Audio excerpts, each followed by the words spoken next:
يا بدر يا بدر من حاز كل كمالي ماذا يعاب ماذا يعاب الأولى كما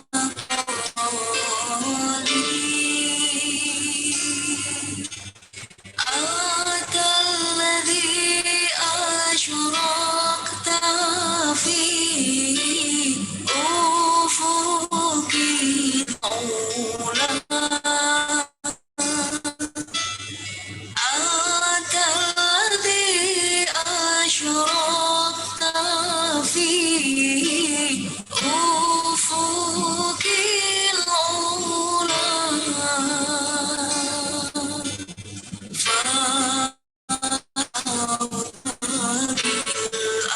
بالأنوار كل ضلال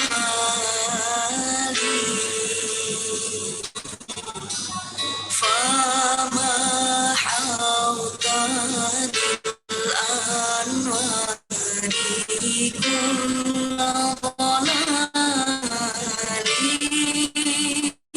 يا بدرتي يا بدرتي من حاز كل كمالي ماذا يعاب ماذا يعبر عن أولى كما قالي وبك استنار الكون يا عالم الهدى وبك استنار الكون يا عالم الهدى بالنور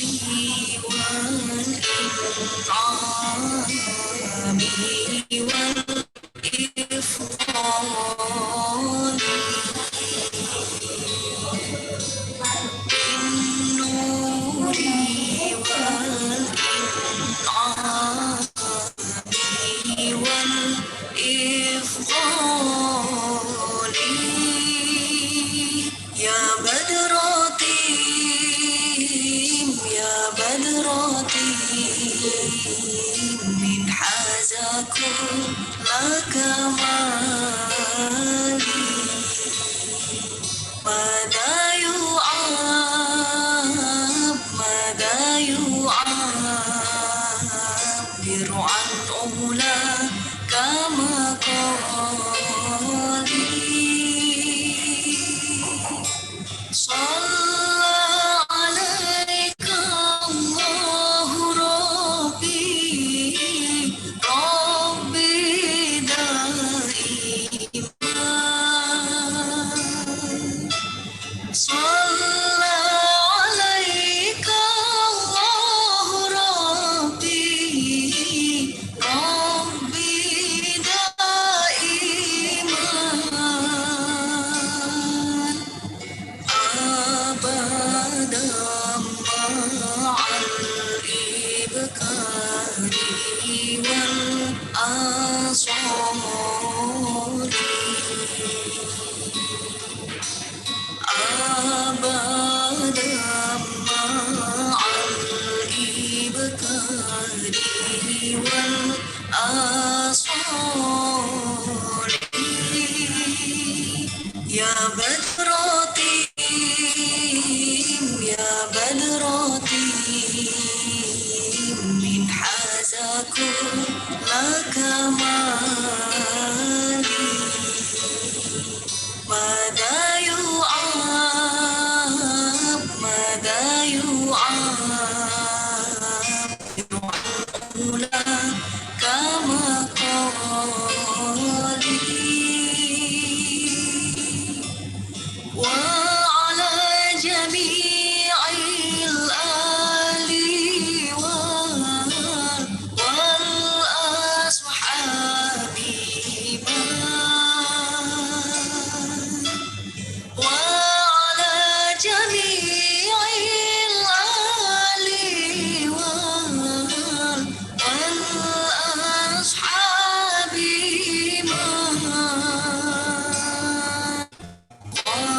خاصهم رب الأولى بكمال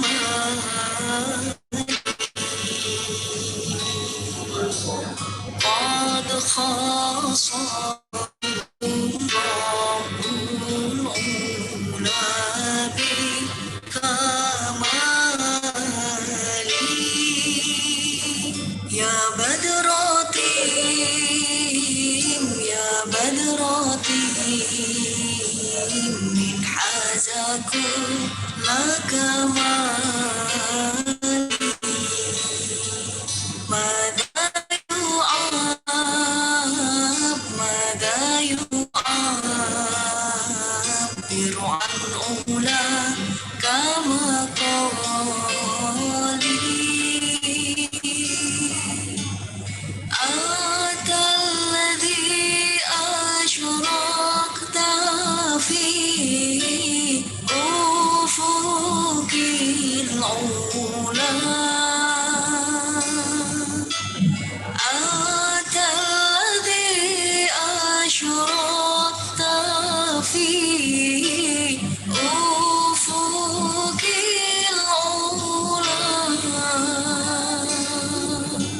فما حوت بالأنوار كل ضلال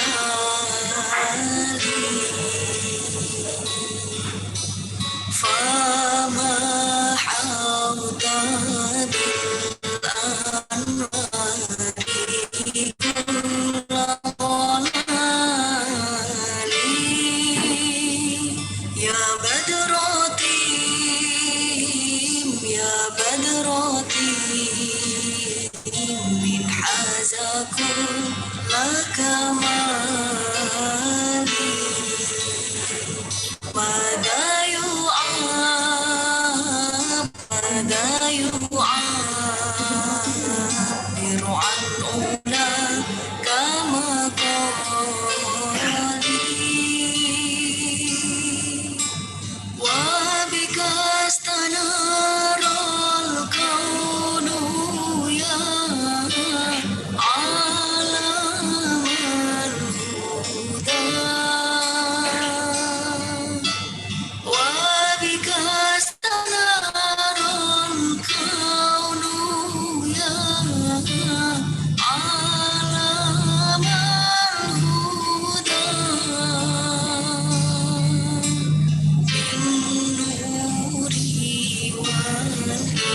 والإنعام والإفضال بالنور والإنعام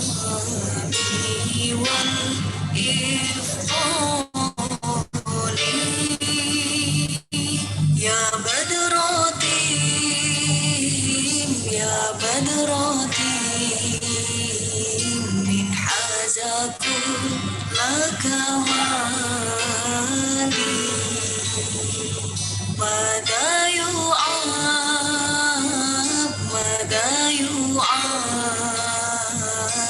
عن أولى كما قالي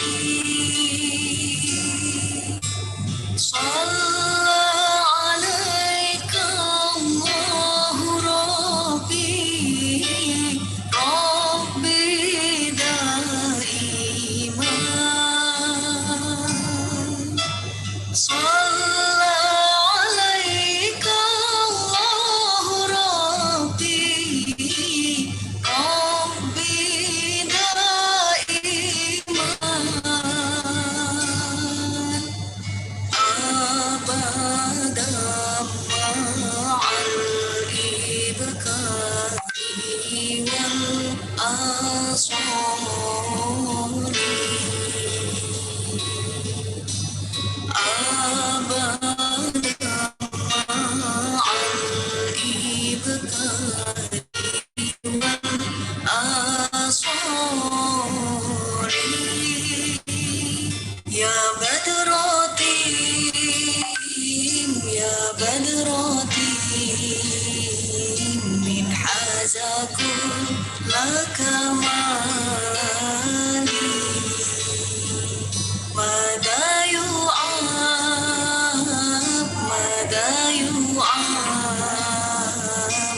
عن أولاك مقالي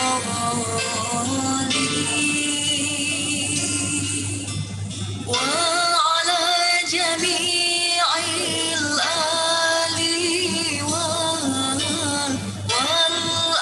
والأصحاب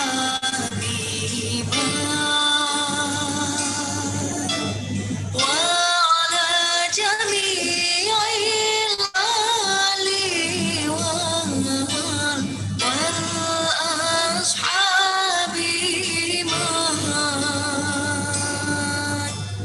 قد خاصهم رب الأولى بكمالي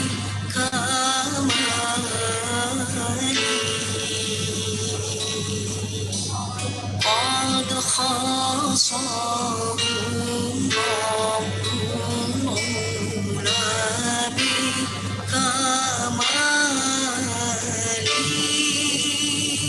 يا بدراتي يا بدراتي من حاز كل كمالي ماذا يعبر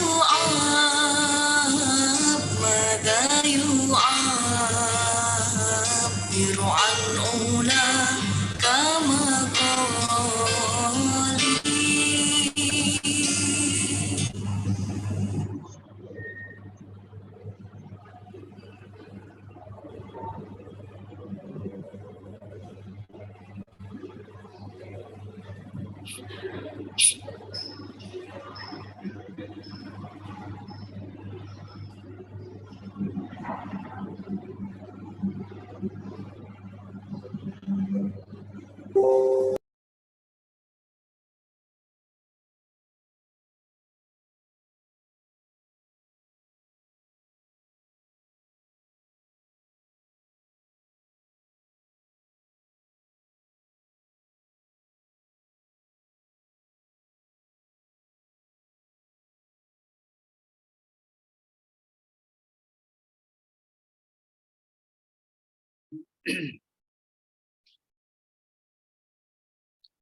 Bismillahirrahmanirrahim. Assalamualaikum warahmatullahi taala wabarakatuh. Alhamdulillahi rabbil alamin. Wassalatu wassalam ala asyrafil anbiya wal mursalin wa ala alihi wa sahbihi ajma'in. Subhanaka la ilma lana illa ma 'allamtana innaka antal alimul hakim. Wa la hawla wa la quwwata illa billahil aliyyil azim.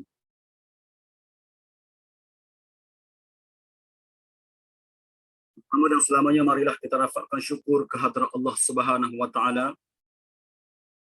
Waalaikumsalam. Yang pertama sekali kita rafakkan syukur kepada Allah Subhanahu wa taala kerana sehingga ke saat ini Allah Subhanahu wa taala dengan rahmat limpah kurnia hidayahnya kepada kita, Allah taala masih lagi memberikan ruang dan peluang kepada kita semua untuk kita terus hidup di atas muka bumi Allah Ta'ala, untuk kita terus melakukan ketaatan kepada Allah Subhanahu Wa Ta'ala. Ramai di kalangan manusia menganggap rezeki Allah Ta'ala itu hanyalah berupa dapat makan, dapat minum, ada tempat tinggal, ada segala-galanya lah. Dan memang hakikatnya itu rezeki daripada Allah Ta'ala. Cuma ramai di kalangan kita hari ini yang lupa bahawasanya di antara rezeki yang dikurniakan oleh Allah Ta'ala kepada kita adalah berupa dalam bentuk Allah Ta'ala permudahkan kita untuk melakukan ketaatan kepada Allah Ta'ala. Itu juga merupakan rezeki daripada Allah Ta'ala. Baik. Tuan-tuan, puan-puan yang dirahmati Allah Ta'ala sekalian. Pada hari ini, saya akan kongsikan satu hadis yang menceritakan kepada kita yang dapat kita ambil iktibar dalam suasana kita hidup bersosial dalam masyarakat kita hari ini. Seharusnya kita tidak hidup secara individu ataupun seorang diri. Kita perlu tempatkan diri kita hidup bersama masyarakat, hidup bersama orang lain, dan kita mengambil peluang kita bersama dengan masyarakat, dengan orang lain, untuk kita cipta pahala untuk kita. Untuk kita cipta kebaikan untuk diri kita dengan cara membantu orang lain. Tuan-tuan yang dirahmati Allah Subhanahu wa taala sekalian, masyarakat kita hari ini, dalam kehidupan kita hari ini, adanya di sana, kalau kita tidak diuji, orang lain diuji. Kalau kita tidak menerima ujian sebagaimana orang lain terima, ujian berat contohnya, kita mungkin diuji dengan mendelah. Manusia, kita dalam kalangan kita hari ini, Allah Ta'ala uji ni dengan macam-macam ujian. Pelbagai ujian.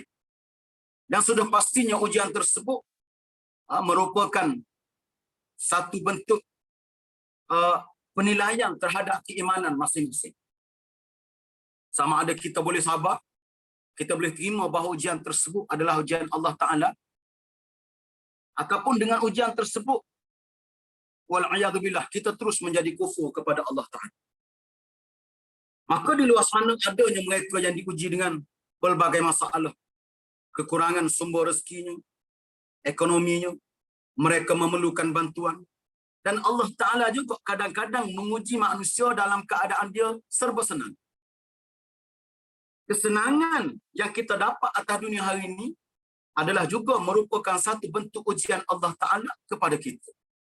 Dengan erti kata lain, Allah Ta'ala uji, beri kesenangan kepada kita, kebahagiaan kepada kita, ada segala-galanya. Adakah kesenangan pemberian Allah Ta'ala itu kita berikan haknya kepada orang lain, ataupun kita kongsikan ia kepada orang lain? Itulah yang menjadi topik kita pada hari ini. Hebatnya berkongsi rezeki dengan sesama kita. Tuan-tuan, puan-puan yang dirahmati Allah Ta'ala sekalian, berkongsi rezeki dengan umat Islam, kalau kita mampu melaksanakan, orang panggil apa, kerja tersebut, amal tersebut, kita telah memilih untuk diri kita, meletakkan diri kita menjadi hamba Allah Subhanahu wa Ta'ala yang beriman dengan Allah Ta'ala dengan sebenar-benar. Karena sifat orang beriman, di antara salah satunya adalah mereka tidak lupa, mereka tidak mendiamkan diri bila mana melihat saudara sesama mereka berada di dalam kesusahan. Suatu hadis yang diriwayatkan oleh Abu Hurairah, bahwasanya Nabi sallallahu alaihi wasallam bersabda, "Man nafasa an mu'minin qurbatan min qurabid dunya, nafasallahu anhu qurbatan min qurabi yaumal qiyamah. Wa man yassara ala mu'sirin, yassarallahu alaihi fid dunya wal akhirah. Wa man satara musliman, satarahu Allah fid dunya wal akhirah. Wallahu fi auni al-'abdi ma kana al-'abdu fi auni akhihi." Ila akhir al-hadis. Sadaqa Rasulullah sallallahu alaihi wasallam. Kata Nabi sallallahu alaihi wasallam, barang siapa yang melepaskan, yakni melapangkan daripada orang-orang mukmin, mana kata membantu orang-orang mukmin yang lain,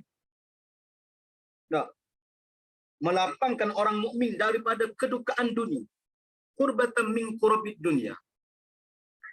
Kedukaan ini maknanya kesusahan, kecelakaan, ketidaksenangan, orang mukmin yang lain, mereka susah. Mereka hidup dalam keadaan susah.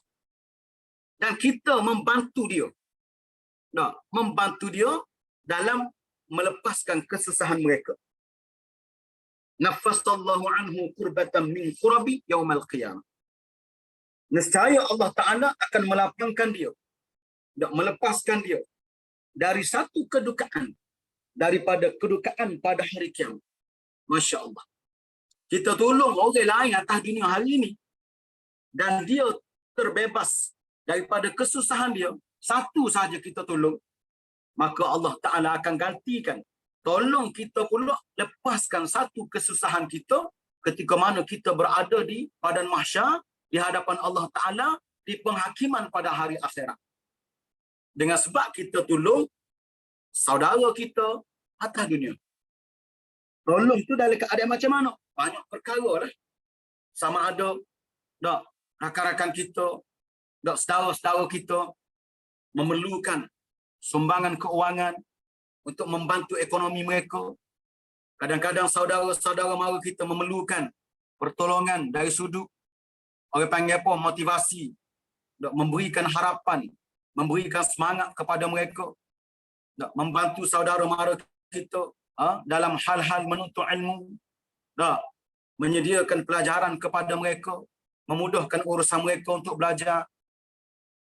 Dan banyak caralah kita tolong, bukan sekadar kita beri material, bahkan dari sudut kita membantu motivasi, kata-kata semangat dan sebagainya. Ataupun kita memberikan ilmu kepada mereka, ataupun yang paling besar kita sediakan tempat belajar yang baik untuk mereka menuntut ilmu. Mana kata kita telah menolong saudara mara kita, maka dengan sebab itu Allah Ta'ala akan lapangkan kita daripada satu kedukaan, kesusahan bila mana berada di hari kiamat. Dan barang siapa yang memudahkan, kata Nabi, dan sesiapa yang memudahkan ke atas orang lain yang susah. Orang susah, berada dalam keadaan susah, tidak tenang, gelisah, kita bantu mereka, nescaya Allah Ta'ala akan memudahkan ke atasnya di dalam urusan dunia dan urusan akhir. Ingat? Man yassara ala muqsirin. Kita tolong orang susah, maka Allah Ta'ala akan tolong melepaskan kesusahan kepada kita. Bukan setakat akhirat, di dunia lagi kita akan dapat balasan ini daripada Allah Subhanahu wa Ta'ala. Kita kena ingat, hidup kita bermasyarakat, hidup kita bersosial hari ini, tidak seharusnya kita hidup dalam keadaan kerangka kita sahaja, tanpa mempedulikan orang lain. Kerana mempedulikan orang lain adalah merupakan satu cabang bentuk kita ni dinilai betul-betul beriman ataupun tidak. Sebagaimana yang berlaku secara dunia global hari ini, saudara mara kita seagama, mereka ditindas, mereka dihina, mereka dirampas tanah jajahan, dan mereka dibunuh ahli keluarga, dibunuh dan sebagainya. Itu semua adalah saudara mara kita seagama, saudara mara mukmin kita. Bagaimana kita membantu dan menolong mereka, semua itu akan dipertanggungjawabkan oleh Allah Subhanahu wa Ta'ala di akhirat. Di dalam satu hadis marfu' yang diriwayatkan oleh Imam Tirmizi daripada Abu Sa'id Al-Khudri, bahawa Nabi sallallahu alaihi wasallam bersabda, sesiapa sahaja orang mukmin yang memberi makanan kepada orang mukmin yang lapar, ini termasuk dalam juzuk berkongsi rezeki. Kita ada rezeki lebih, berkongsi kepada orang lain, karena kita tidak menganggap rezeki tersebut adalah daripada kita. Hakikatnya apa yang kita ada pada hari ini adalah merupakan ia adalah daripada Allah Ta'ala, yang mana adanya hak-hak orang lain ke atas harta kita, kemudahan yang kita. Kata Nabi, sesiapa sahaja orang mukmin yang memberikan makanan kepada orang mukmin yang lapar. Orang mukmin orang kafir. Orang mukmin yang lapar. Orang mukmin ni apa maksud orang mukmin? Orang mukmin adalah orang yang beriman setulus ikhlas hati mereka kepada Allah Ta'ala. Dan orang mukmin, orang yang tidak melakukan perkara-perkara yang Allah Ta'ala murka. Orang mukmin adalah orang yang melakukan perkara-perkara yang diperintahkan oleh Allah Ta'ala dengan tidak ada penyoalan, dengan tidak ada persoalan. Apa saja perintah Allah, mereka buat. Orang mukmin juga disebut oleh Nabi sallallahu alaihi wasallam adalah seorang yang dilapangkan dadanya oleh Allah Subhanahu wa taala, yang mana cahaya Allah Taala telah masuk ke dalam hati. Faman yuridillah, Allah Taala berfirman di dalam surah Al-An'am ayat 125. Faman yuridillahu an yahdiyahu yashrah sadrahu lil Islam. Sesiapa yang Allah Ta'ala kehendaki kepadanya untuk berikan hidayah kepada dia,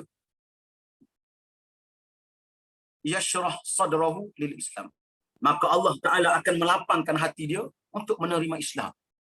Para sahabat bila mana mendengar ayat ini, para sahabat Rasulullah sallallahu alaihi wasallam bertanya kepada Rasulullah, apakah maksud lapang dada di dalam ayat ini? Maka Nabi menjawab, lapang dada itu adalah hati, cahaya Allah Ta'ala telah menyirami hati orang-orang mukmin. Lalu sahabat bertanya, apakah tanda-tanda orang yang lapang dada itu? Di antaranya, kata Nabi, orang yang selalu condong kepada akhir. Yang kedua, orang yang tidak terpedaya dengan tipu daya dunia. Yang ketiga, orang yang selalu mengingati mati. Ini di antara tanda-tanda seseorang mukmin yang telah dilapangkan hatinya oleh Allah Subhanahu wa taala. Baik. Di dalam hadis ini Nabi sebut sesiapa sahaja orang mukmin yang memberi makanan kepada orang mukmin yang lapar. Nah, Allah Taala uji mereka dengan lapar. Maka Allah Taala akan balas kepada dia pada hari kiamat nanti makanan daripada buah-buahan syurga. Dan syurga ni tidak adalah satu tempat yang paling nikmat. Tidak ada bandingannya yang kita nak banding. Kalau atas dunia hari ni kita dapat nikmat yang begitu banyak. Kadang-kadang orang lain tak dapat, kita dapat. Kita nak apa saja yang atas dunia hari ni kita dapat. Kita nak kesenangan apa saja yang atas dunia ni kita dapat. Itu merupakan satu nikmat kepada kita. Tetapi syurga Allah Ta'ala yang digambarkan kepada kita dalam ayat Quran, dalam hadis, merupakan sebesar-besar nikmat yang akan diberikan kepada orang mukmin. Maka Allah Ta'ala akan membalas ganjaran kepada kita pada hari kiamat nanti daripada makanan daripada buah-buahan daripada syurga Allah Subhanahu wa taala. Dan sesiapa sahaja orang mukmin yang memberi minuman kepada orang mukmin yang dahaga, ya, Allah Ta'ala akan meminumkan dia, memberi minum kepada dia pada hari kiamat minuman daripada arak yang ditutup. Arak di akhirat, arak dalam syurga ni dia tak serupa dengan arak yang berada di atas dunia ini. Itu kena faham.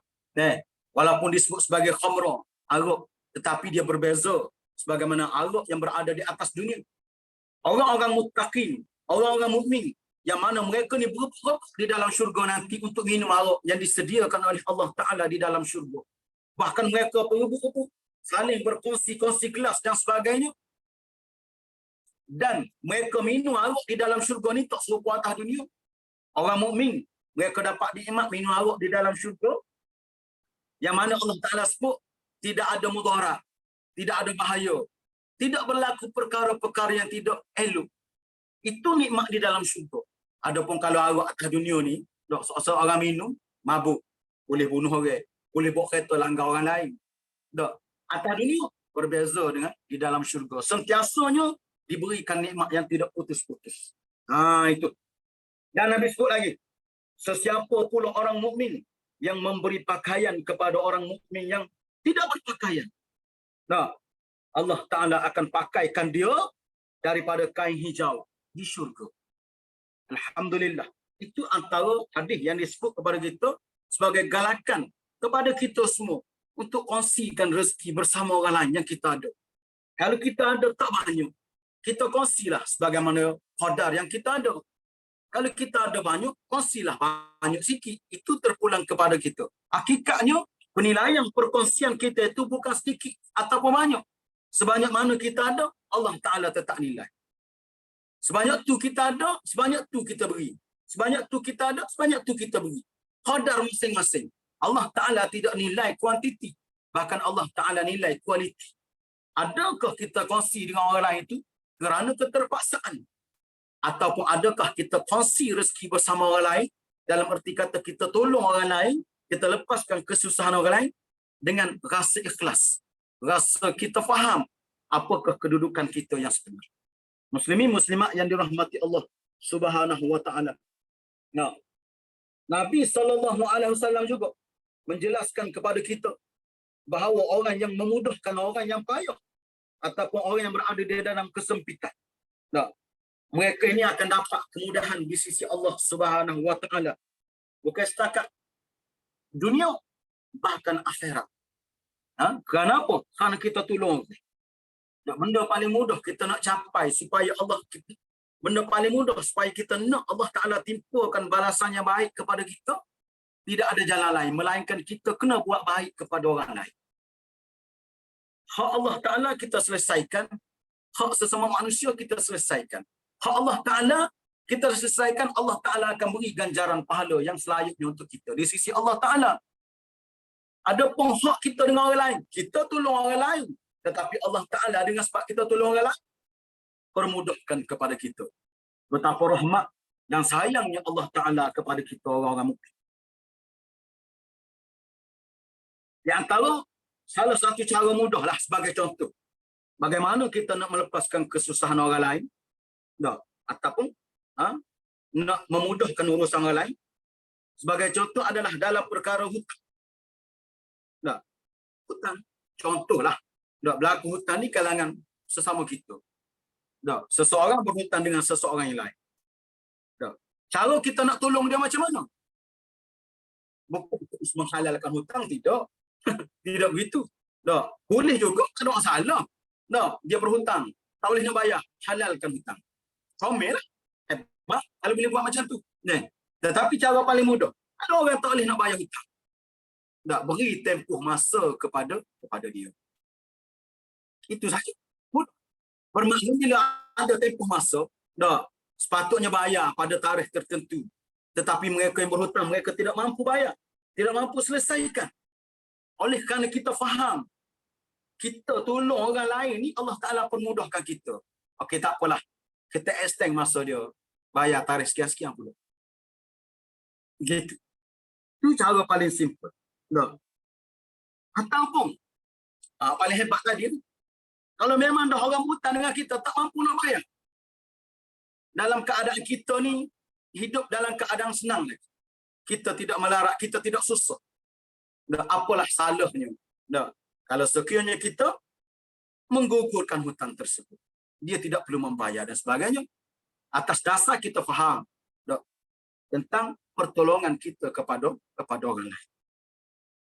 Tapi kalau kita pun susah juga, kena tengok keadaan dia lah. Itu sebagai contoh mudah. Kita nak tolong orang lain. Rasulullah pernah menyebutkan bahawa seorang peniaga pernah memberitahu kepada anak-anaknya ketika mana dia melihat seorang yang payah, tidak mampu membayar hutangnya, maafkanlah dia. Semoga Allah Ta'ala memaafkan kita. Masa patah hati, murninya hati, tak boleh bayar, apalah. Semoga Allah Ta'ala memaafkan kita. Dalam erti kata lain, Allah Ta'ala tolong kita, menghapuskan dosa-dosa kita, mempermudahkan urusan kita. Lalu Nabi mengatakan pula, barang siapa yang menghendaki supaya diperkenankan permintaan ataupun dilaksanakan kesusahannya, ataupun dilepaskan kesusahannya, maka hendaklah dia melapangkan orang yang susah. Kita ada hajat. Kita ada hajat. Kita inginkan sesuatu perkara. Kita nak supaya hajat kita dimakbulkan oleh Allah Subhanahu Wa Taala. Cara paling ampuh kita nak supaya hajat kita, permintaan kita itu dimakbulkan oleh Allah Subhanahu Wa Taala. Apa saja jenis hajat? Hajat apa kita ni? Caranya bagaimana? Hendaklah kita melapangkan kesusahan orang lain dalam apa keadaan sekalipun. Dan kita tolong orang lain ni bukan sekadar kita beri wang ringgit, walaupun hak tu pun perlu.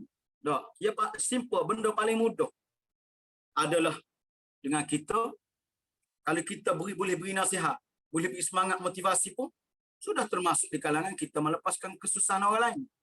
Apatah lagi kalau orang lain itu memerlukan dana untuk ekonomi kehidupan dia dan sebagainya, kita ada rezeki lebih, kita bantu dia. Lagi-lagilah itu disebut sebagai antara termasuk di kalangan orang mukmin yang hebat. Kerana mereka mampu mengorbankan harta dia untuk dikongsikan kepada orang lain. Kerana dia yakin di sana adanya ganjaran pahala di sisi Allah Subhanahu Wa Taala. Apatah lagi kalau sedekah, kalau bantuan yang kita berikan kepada seseorang yang lain adalah dalam berupa sedekah jariah yang kita biasa dengar. Sedekah jariah yang biasa kita dengar. Apatah lagi kalau kita bantu dalam bentuk tersebut, lagilah pahala kita, kesenangan kita berterusan yang Allah Ta'ala akan balas kepada kita. Sebagaimana Allah Subhanahu Wa Ta'ala berfirman di dalam surah Al-Baqarah ayat 271. Wa in tukhfu in tubdu sadaqati fa ni'mahi wa in tukhfuha wa tu'tuha al-fuqara fa huwa khairul lakum wa yukaffiru 'ankum min sayyi'atikum wallahu bima ta'maluna khabir. Kalaulah kamu zahirkan sedekah-sedekah itu secara terang, maka yang demikian adalah baik kerana boleh menjadi contoh yang baik kepada orang lain. Dan kalau pula kamu sembunyikan sedekah-sedekah itu serta kamu berikan kepada orang fakir miskin, maka itu adalah baik bagi kamu dan Allah Ta'ala akan menghapuskan dari kamu sebahagian daripada kesalahan-kesalahan kamu. Dan ingatlah, Allah Ta'ala maha mengetahui, maha mendalam dalam apa yang kamu kerjakan. Nah, apa maksud sedekah jariah? Sedekah jariah ni, pada bahasa mudah kita sebut adalah pemberian ataupun kebenaran ataupun pemberian yang ikhlas daripada hati yang bersih kepada Allah Subhanahu Wa Taala, diberikan kepada orang lain. Dan sedekah jariah itu adalah manfaatnya yang kita keluarkan, kita bantu orang lain, manfaatnya sentiasa berjalan, diguna pakai, diterima oleh orang lain. Maka selama itulah kita mendapat pahala daripada manfaat yang kita berikan. Sebagai contoh, kita membantu membina sekolah, kita membantu membina masjid, kita membantu membina pusat pengajian ataupun tempat-tempat yang bermanfaat lah. Kalau bantu bina buat maksiat tak boleh. Selama tu juga dosa maksiat tu kena pada kita. Sebab tu nak bersedekah, kita kena pilih. Nak sedekah untuk apa? Kalaulah sedekah tersebut kepada perkara-perkara kebajikan, kalaulah sedekah tersebut kepada perkara-perkara yang bermanfaat, tempat orang menuntut ilmu contohnya, maka selama mana tempat tersebut dibangunkan dan didirikan mendapat manfaat kepada orang lain, selama itulah pahala itu berjalan, diberikan kepada kita walaupun selepas kita meninggal dunia. Maka apa lagi kita nak tinggal, melainkan amalan jariah yang sentiasa mengalir kepada kita. Bahkan ulama menyatakan sedekah jariah juga termasuk dalam kategori wakaf. Dalam kategori wakaf. Kerana sedekah jariah ini adalah bersifat mengalir, sentiasa mengalir, kekal, dan manfaatnya boleh digunakan walaupun penyumbangnya, walaupun kita nanti telah meninggal dunia, tetapi oleh kerana sedekah jariah yang kita buat ketika mana kita hidup atas dunia, tetap kita mendapat balasannya selepas kita mati. Dalam sebuah hadis yang lain diriwayatkan oleh Abu Hurairah radhiyallahu anhu bahwasanya Rasulullah sallallahu alaihi wasallam bersabda, ini hadis yang masyhur, "Idza mata al-insan inqata'a anhu 'amaluhu illa min thalathah, illa min sadaqatin jariyah aw 'ilmin yuntafa'u bihi aw waladin salih yad'u lahu."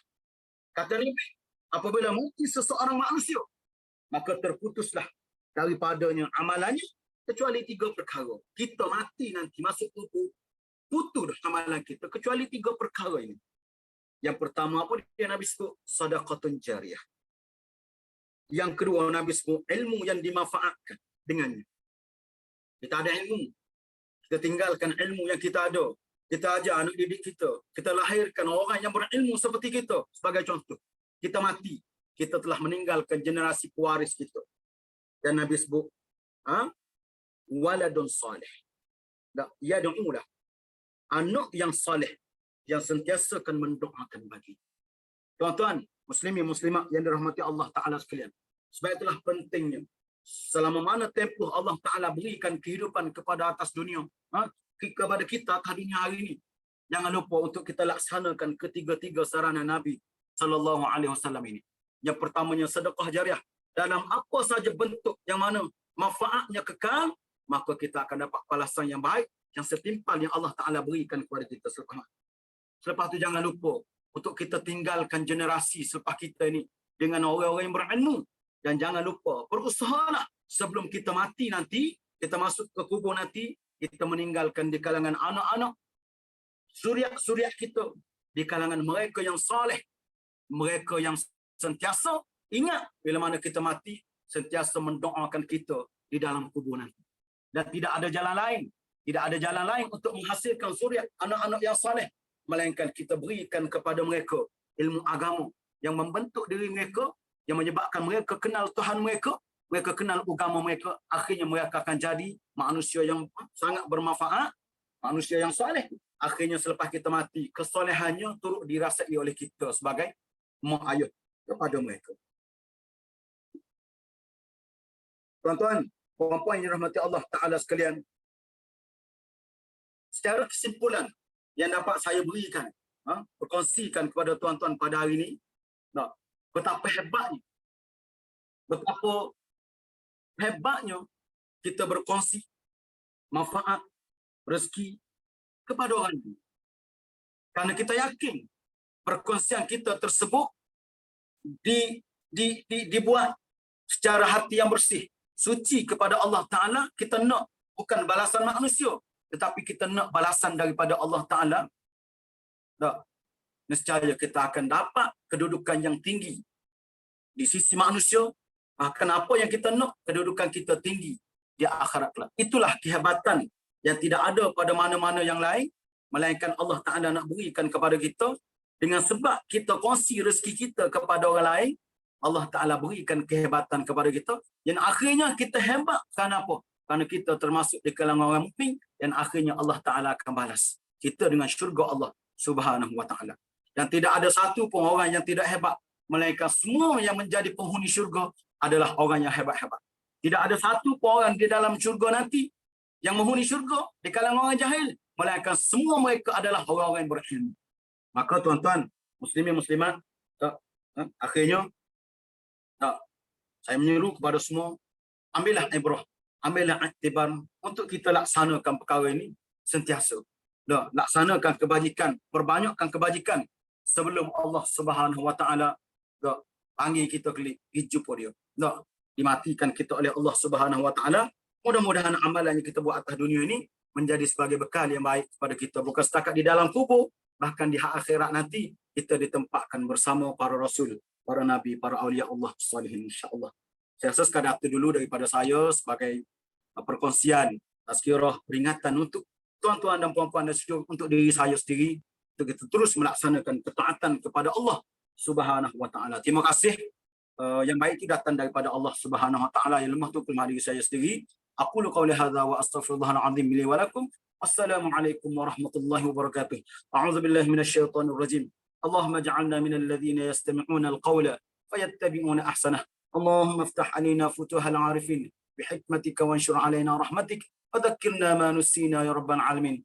Allahumma ij'alna minal najihin wal faizin والمتفوقين في الدنيا والآخرة ولا تجعلنا من الراسبين والخاسرين يا أرحم الراحمين. ربنا آتنا في الدنيا حسنة وفي الآخرة حسنة وقنا عذاب النار. وصلى الله على سيدنا محمد وعلى آله وصحبه وسلم والحمد لله رب العالمين. السلام عليكم ورحمة الله وبركاته.